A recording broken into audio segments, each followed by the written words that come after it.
Dead by dawn, dead by dawn. Dead by dawn, dead by dawn, dead by dawn, dead by dawn. I'll swallow your soul, swallow this.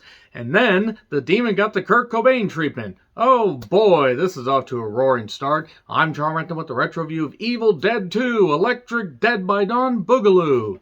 Yes, a number of years after the first Evil Dead came out, this blood-soaked comedic horror movie, well, basically it just amplified everything with more money and more blood and more Bruce Campbell, more Sam Raimi.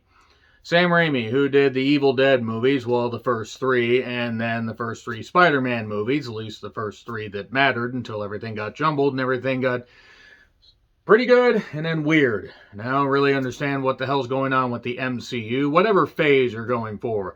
Whether it's the first, the second, the fourth, or the no.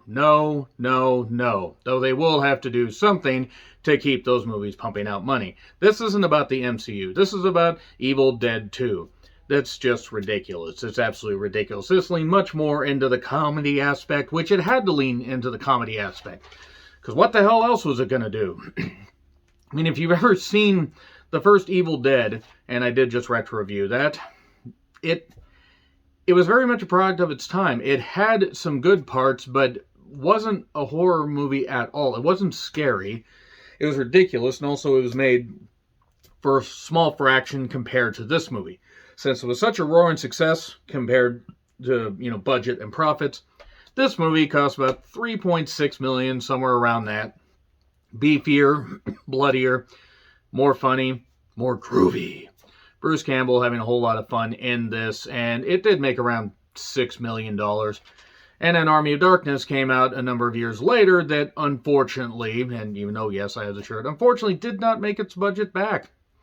Which is a shame, because Army of Darkness was a lot of fun. This might be the best of the trilogy, in all honesty, because Army of Darkness was enjoyable. But let's see how that one holds up. I am preparing, of course, to watch Evil Dead Rise. Why? Why not at this point? I hold no major affection for the Evil Dead franchise. I appreciate it has some ingenuity, but it's never been something where I've just held it aloft like, this is so great. Ash vs. Evil Dead had its moments, but I didn't stick around for the end. I watched a few episodes. So yeah, Scott Spiegel had something to do with this as well. He wrote From Dusk Till Dawn 2. The one with John Bon Jovi in it, who does some great charity work.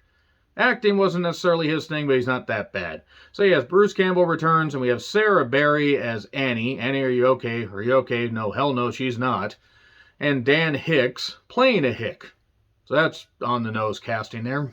And Casey Wesley DePaiva, pretty certain I probably got that wrong. Probably Cassie, I think, now that I think about it. She plays Bobby Joe. She looked pretty goddamn good. She still looks good now, and she's in her early 60s. Ted Raimi was in this. Not that you'd be able to tell, because he's under a bunch of makeup, but he plays a really, really ugly demon.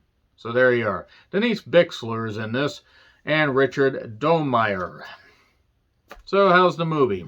Well, it's more fun. I mean, it's still not great. I still argue that the Evil Dead franchise has been very incoherent.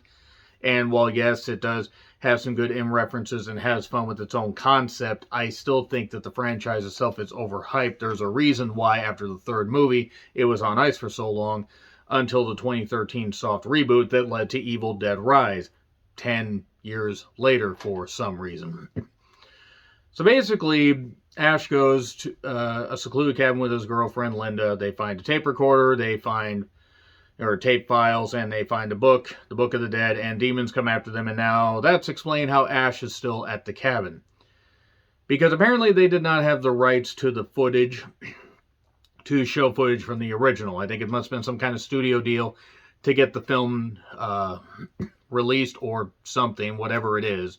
Maybe studio transfer, I have no goddamn idea. But they couldn't get the rights to the movie that they shot.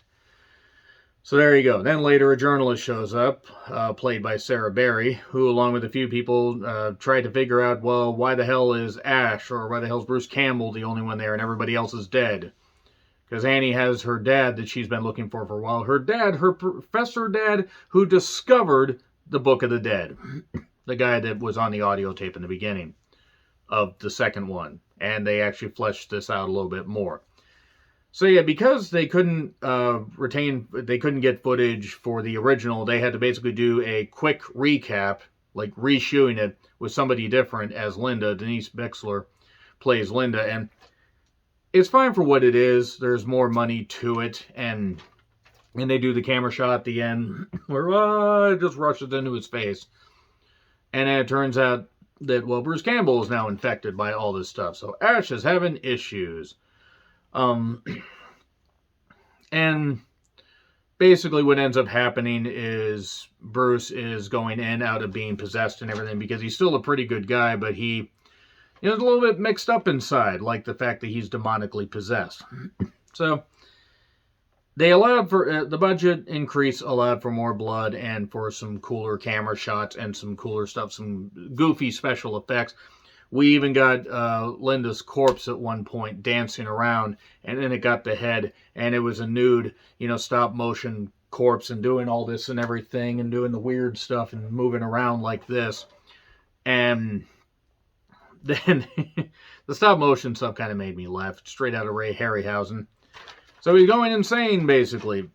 And then, well, he's fighting with...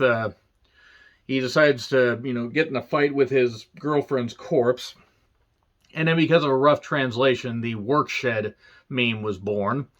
The quote and everything. I forget exactly what it was supposed to say, but work shed, and I believe even Kurt Russell said to Bruce Campbell when Bruce Campbell did a cameo for Escape from L.A., he said, work shed. Because it lives on, because why not? So, we then find out that Annie... her dad was the professor. She's going to go with a few people, or with one guy in particular, with some pages for the Book of the Dead that she was able to get, and go and read this stuff at this remote cabin for some reason, because she's trying to figure out why her dad hasn't contacted her. Apparently, it hasn't been all that much longer because she hasn't bothered to call the damn police. So then there's a possessed chair, there's some silliness, there's a chainsaw, there's the shotgun that gets sawed off later, and then his hand gets possessed, and then he doesn't have a handle on the situation and everything, and it's like Fritz von Erich's Iron Claw, or Carrie von Erich and Chris von Erich's respective hands in 91 and 93. Oh, I'm being so mean, but it's doing this. Apparently he improvised that entire scene where he beat his ass and beat his own ass. I'm kicking my own ass. Do you mind? Hitting himself over the head with platelet donations going on like crazy here. Oh yeah, terrible puns. And meanwhile, while this is happening, Annie and her cohort have to get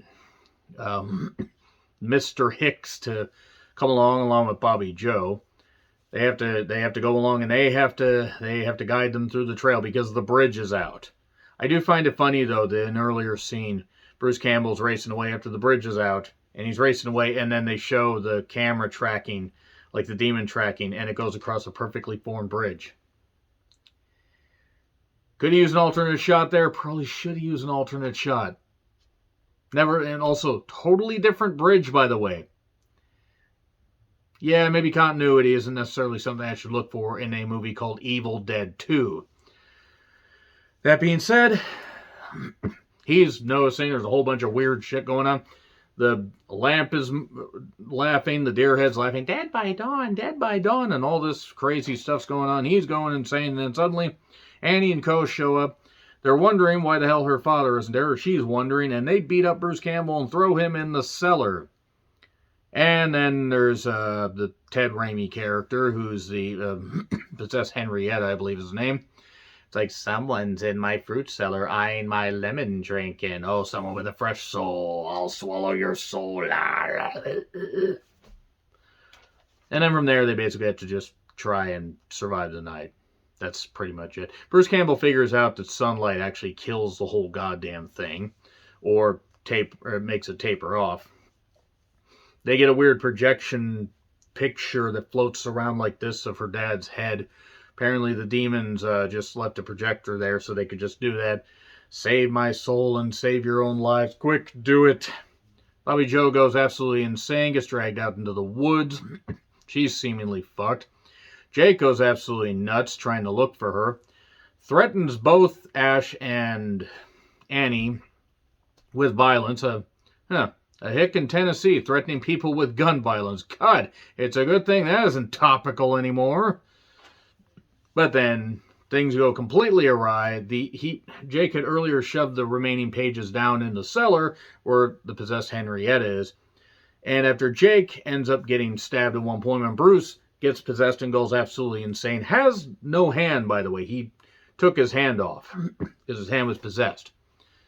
Now he's trying to attack Annie, but then Annie ends up stabbing Jake when she thinks it's Ash, and then he has to convince her, or he has to, too many pronouns, pal, sorry, Vince. She has to be convinced by Ash that, damn it, I'm not possessed anymore. For how long, I don't know. The necklace that Linda got from him, that snapped him out of it, and then they put the chainsaw on his hand and everything. He saws off the shotgun, and it says, groovy. Because of course he does. And that's where this iconic imagery comes from, where he's got the chainsaw on his hand. And then the old lady, or the possessed old lady, rises up and is spinning around Annie and choking her out while she's trying to say some stuff. And he's like, oh, let's go carve us up an old witch. And it's just so funny. And then there's a boxing match. It's like a clay fighter / Evil Dead version of Punch-Out. Yeah, video game references for no reason. And then she gets stabbed by the ancient knife, she being Annie, while she's reading the pages. And she manages to just finish while this fleshy monster with tree hands is trying to eat Bruce. While this portal's opening. And then this portal opens, and this portal ends up sucking everybody in there, including the car, that's Sam Raimi's car apparently, and Ash himself. And he's in medieval times. Now he's like Samurai Jack. He's got to get back to his own time. And what ends up happening is he has still some shells in his shotgun, shoots a weird dragon out of the air, and then he said, "Oh, hail, the man that comes from the sky that will save us from the Deadites." And he's all panicked because he's like, "No, I want to get back to my own goddamn time."